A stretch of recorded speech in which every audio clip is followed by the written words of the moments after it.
Speedway.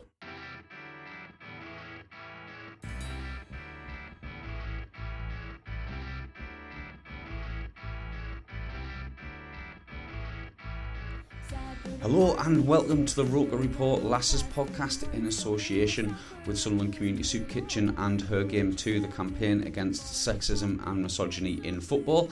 My name's Rich Spate and I'm joined to pick over England's 8-0 win over Norway in the European Championships by Jen O'Neill, who has been popping up all over the place, including the very entertaining Athletic Women's Football podcast over the last 24 hours. How was it down there, Jen? Oh, it was amazing. The build-up to it was fantastic. Everybody was a little bit nervous because they expected Norway to be a real problem. And actually, for the first 6 or 7 minutes, they were. England didn't make a successful pass in the opposition's half in all that time. Needn't have worried though, because after it was cagey, wasn't it? Yeah, it was, and it was a physical battle, and I think that in all of the plaudits we've kind of overlooked. Like Millie Bright won everything in the air. Arne Hegerberg and Carolina Graham Hansen are two of the best forwards in world women's football, and they just didn't get a touch. I think Hansen touched it twice. I actually forgot Hegerberg was playing. Lucy Bronze was outstanding. I mean, we'll go through that. The fact is, it was an incredible atmosphere from start to finish. It was better than Old Trafford's with 40,000 less people in there. It was like a proper football crowd. It was just wonderful. It really was. The getting to the ground and getting away from the ground, I've almost forgotten about the trials and tribulations of that because the game was so good. Well, yeah, there was some transport issues, and a few people, I think, arrived late. We're also joined for this podcast by our very own symbolic man, Ant Waterson. How does it feel to be a symbolic man covering women's football, Ant?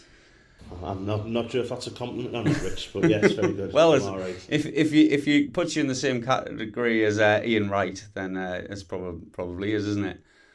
Yeah, that's it. I mean, every time you know, when we should be celebrating, a win like that, we're always going on stuff like, of what Mr. Sugar put on and all. It's just ridiculous, but, we'll not talk about that. We'll talk about the good points, won't we? Absolutely. To put us in the same category as Ian Wright, I'm over the moon with me. Yeah, you've got the same kind of goal-scoring record, isn't it? Well, yeah, his was a slightly higher level than me, but yeah, I was a bit of a goal scorer in my youth, in my pomp. Great. So, so we've got loads to talk about. We've got Beth Mead to talk about, Jen. She's grabbed all of the headlines. I think in the last kind of since the game, during the game, made us all very, very proud of her. I mean, from watching on the TV, she looked unplayable. Was that your view from the press box as well? That she was just having maybe the game of her life, really? I mean, yes, in the sense that she was just revelling in it, and finishing was on point, and that one Maisie dribble, that's somebody just oozing with confidence, happy to have a go at stuff and make it happen. That was a fantastic individual effort. She didn't need, but she combined with Lucy Bronze to torture Julie Blackstad down that left.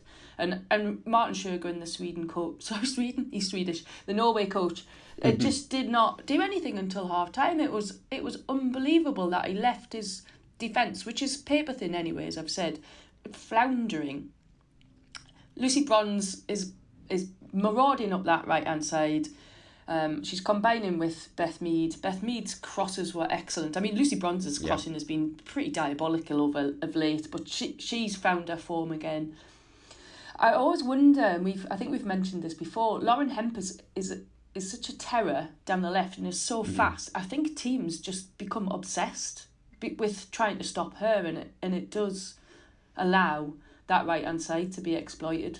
But all of these things, you still have to perform, you still have to produce, and that's what they did. And Beth Mead drifts into the centre forward role, doesn't she, from the right? And she just reminded us who saw her at Sunderland when she was younger of just what a wonderful goal scorer she is. And it's not just the way she plays her football, it's how much you can see she loves it and the passion of it. That's why the fans love her. That's why we all love her. And she's authentically Beth Mead.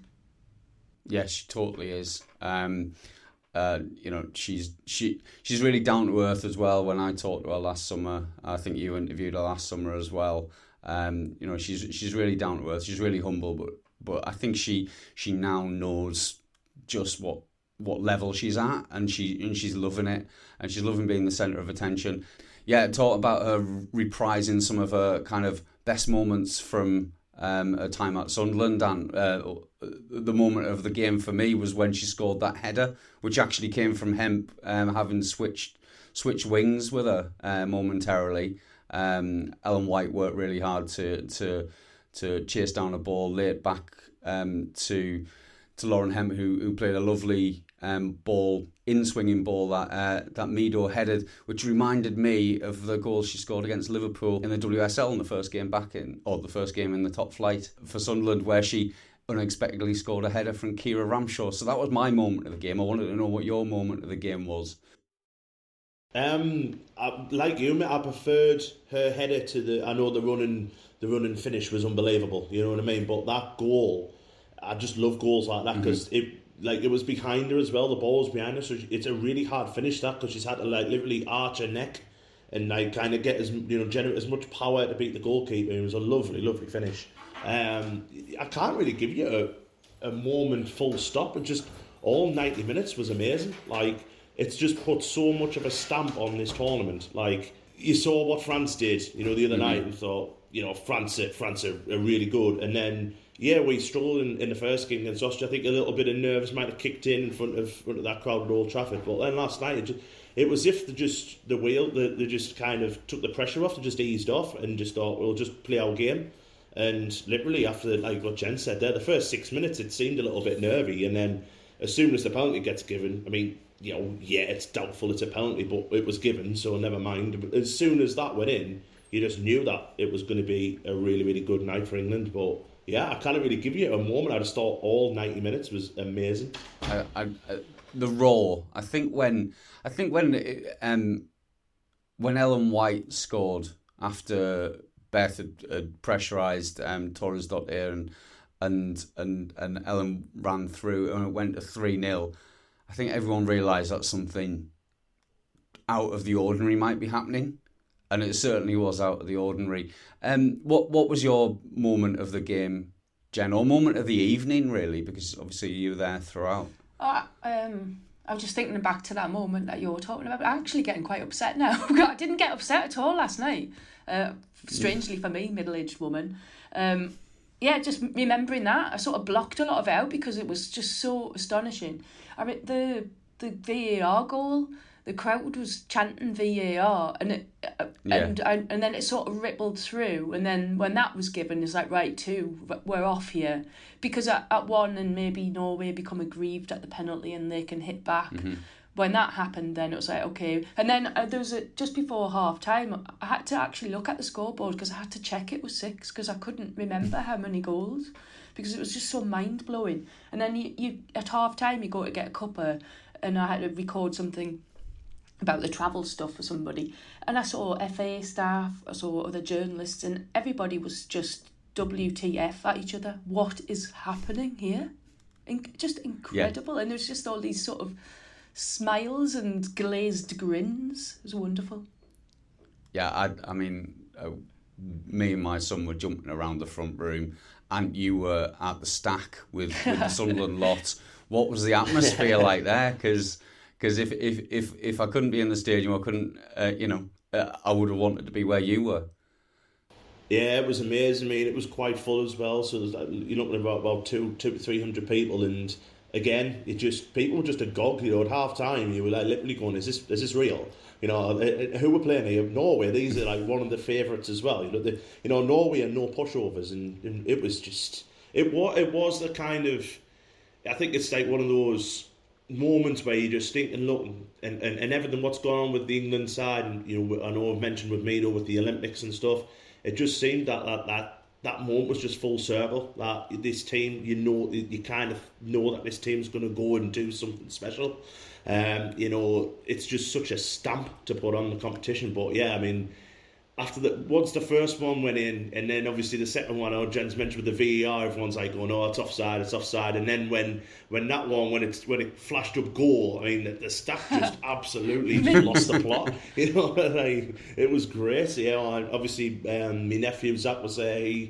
He's just gone into the women's football kind of thing, and he's like going, "Oh, that's Lauren Hemp, Like, what? It was amazing. And what this is going to do for the young generation watching Beth Mead scoring a hat-trick, watching Ellen White, who's one off Harry Kane now of being England's highest ever goal scorer in men or women's football. This is just going to open the gates for so many young fans to go and play football, and I just think that's amazing. I think it's sorry, I was just going to say it's worth remembering as well, like Georgia Stanway's penalty, like how calm and just dispatched with just not a fuss, and we were sat behind some of Georgia's family. So sort of in the press area, you've got family to your left and in front of you, and it's just lush seeing their reactions as well. But I think in hindsight, I should have said to you, Rich, that my highlight was when Meado got a hat-trick. Yeah. And it was almost like the complete, I know it wasn't what you'd call a perfect hat-trick, but it was the kind of complete Meado hat-trick. It was that Meado mazy run that she did loads of times for Sunderland. I've been watching some highlights when she scored 18 goals in the season for us. She scored 18 goals in the season so far for England. Yeah. And they were all there. There were the kind of the poacher rebound, the header, and that kind of mazy skillful run with the great finish. And it was that, she's actually done it, and it really looked like she arrived. And then I also thought the way that she was so happy when Alyssa Rousseau scored as well. Yeah. She was like, she just looked made up for everyone, and that's what I thought was lovely about. Well, it's great about this team, but I just thought everyone was so made up for each other, and they play as such a team. Mm. They've got that like togetherness that is almost rare, and some other teams in the tournament haven't got that. They've still got lots of ability, but it seems that it's kind of that rising tide lifting all the ships, and they all respond to each other's performances and all riff off it. Yeah. I wanted to ask you, Jen, like from your journalistic perspective, I guess. Obviously, there was 4.8 million people watching that game on the BBC. I don't think they counted everyone who was watching in fan parks and in the Stack or in Box Park in Wembley, which looked packed as well. But 4.8, probably 5 million people watching that game on the BBC. I'm sure it had a huge impact on the kind of the mood in and around Brighton.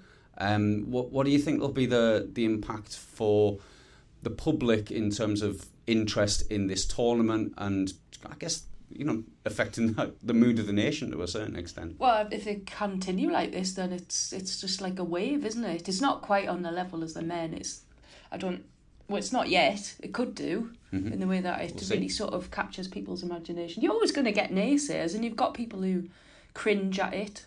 I've seen some people on my Facebook timeline. I think I might block them.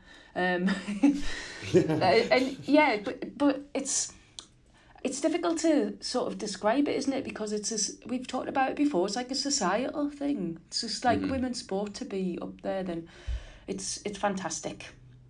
I mean, I can't because I think that we're just starting here. I think the quarter-final will be even bigger.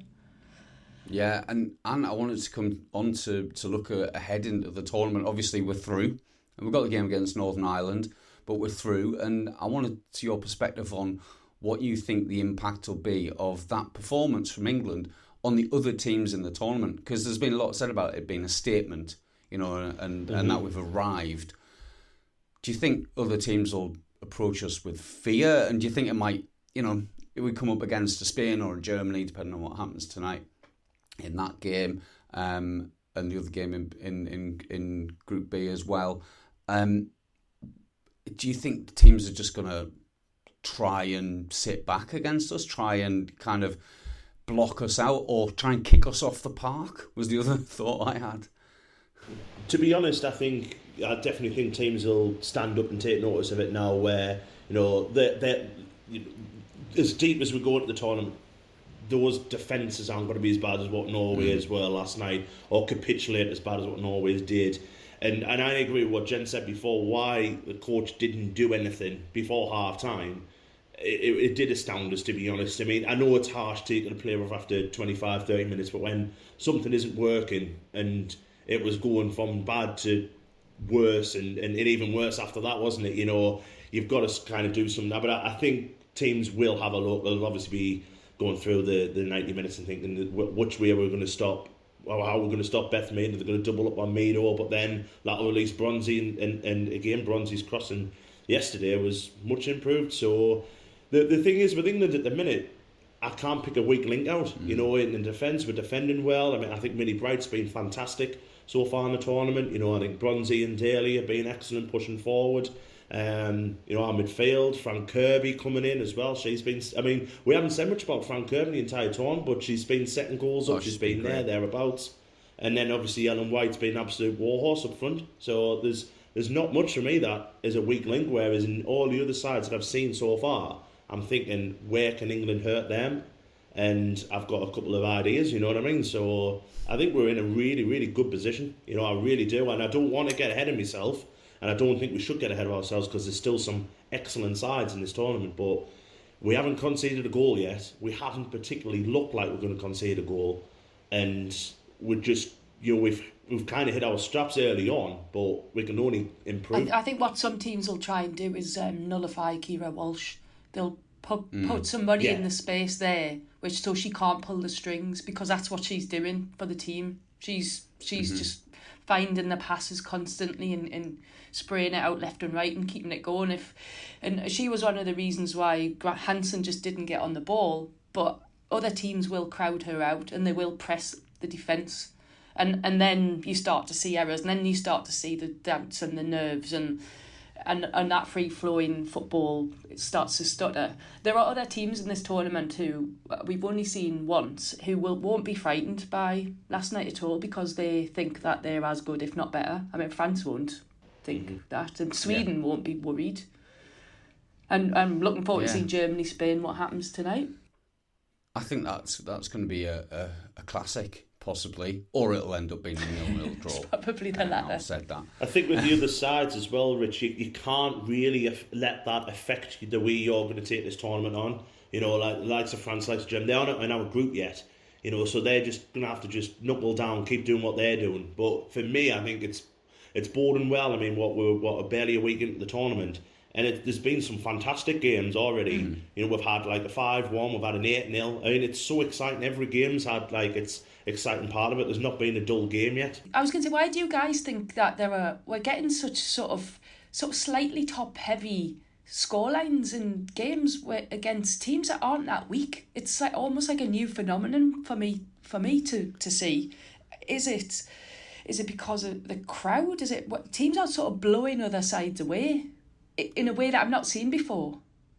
Maybe it's down to the quality of the tactics, because I think what Serena Wigman's done, from watching the two England games and comparing them to other sides in the tournament, we look very, very organised. We look like everyone on the pitch knows what they're doing. And I think where you've got a head coach who is really tactically astute, you've got a well-drilled, well-prepared team, then they're able to get that momentum. And that's what seems to have happened with Spain taking the game away from team, with Germany taking the game away from Denmark. It's been that maybe some of the teams that are not, you know, they've got some good players. There's maybe one or two world-class players in their lineup, but then the rest of the lineup is slightly uneven in terms of its ability. That the best coaches and the big teams are able to exploit the weaknesses over and over again, and there's not very much that some of the strong but not top sides are able to do in response. And I think, you know, Jen, you mentioned Norway not really responding yesterday. possibly they didn't have a response, or didn't have a response they thought was going to at least keep them with a chance of well, I know it kind of went away from them really quickly, but there was a point where you thought, if they scored maybe even at 3-0, they could have got themselves back in the game. So I don't know, maybe there's just a bit of that, and yeah, the big crowds and the hot weather. I don't know. Maybe there's loads of other factors. Mm. Pitch dimensions possibly. So obviously, I know they all play on big pitches anyway, but I really can't put my finger on it, Jen. To be honest, I wanted to say last night the heat, but I'm not sure. Like once you're just sort of chasing a game like that, then the impact of that physically and psychologically is probably exacerbated. Yeah. I wonder as well whether it's replicating the gulf in some clubs. Certain clubs within the women's game in Europe are way and above the standard of others in their league. Mm-hmm. And so they got the concentration of that. I don't know, I've just not really seen it before. Over sort of 4 or 5 games it's happened. But I wonder if it'll continue. You expect this in the third group game in the tournament, not in the first and second. Yeah, I definitely think, it's the big, well-resourced nations that are able to put a lot of work in the background that are doing this. So perhaps it's something in that kind of combination of factors with the psychology, the preparation, the kind of the coaching resources that can go in. That means that those weaknesses get exploited. I wanted to bring our listeners in a little bit as well, because we had a bit of fun on Twitter earlier and had some nice responses to a 3-word review of Beth Mead. Not the game, just of Beth Mead, as we're Sunderland fans. Some lovely ones. A classic Catalina said goal, goal, goal, of course. That's pretty straightforward. David Keeler, David, who Ant and I know from the match, said golden boot incoming, which is not a bad call.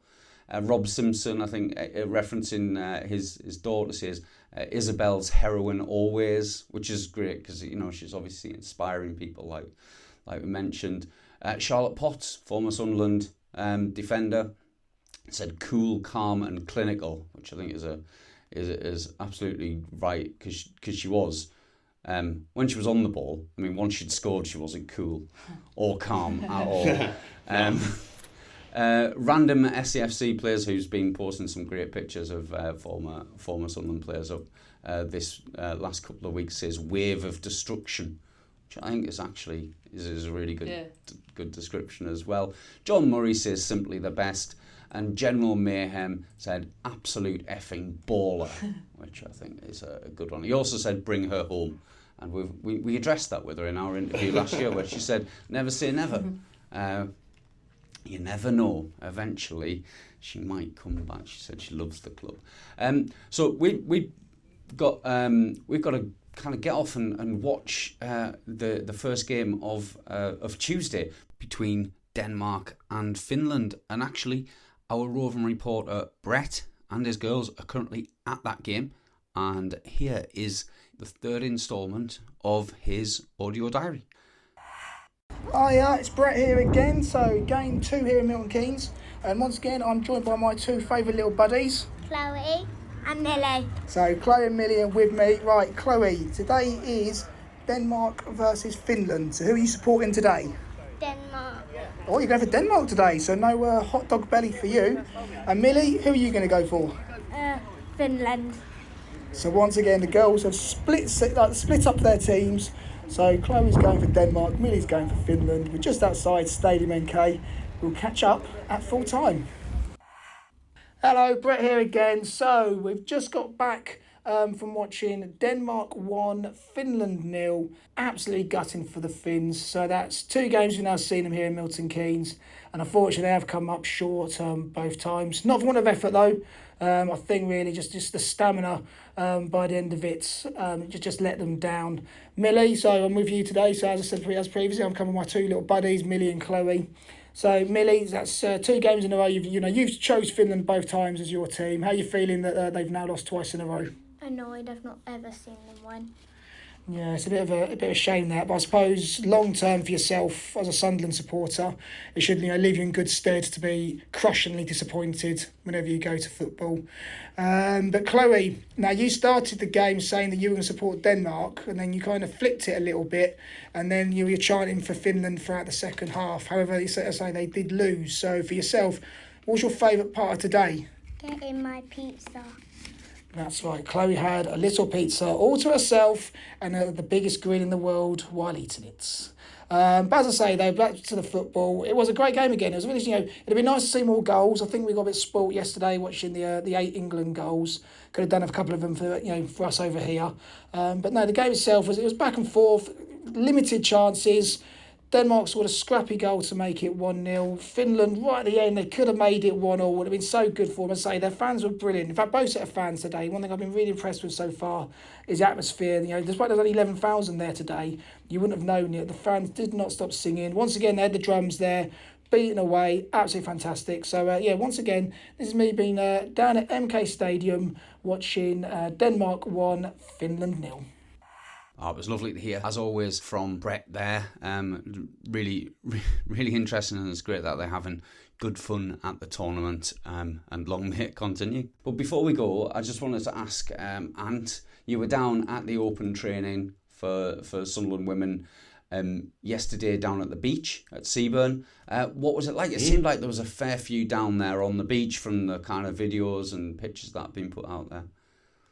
Yeah, there was. Yeah, it was really successful. I think it turned into that a lot of the kids who were there were allowed to go and join in, which I thought was a really, really good idea. I spoke to Kira just afterwards as well, and it's like, your next Beth Mead could be there, and they might have been shy or whatever, anything like that, and they're joining in. And the club have put a lovely picture on of a young girl who's I think she's got spina bifida, and she's playing football with Emma Kelly and can't remember who else it was. I think it might have been Ali.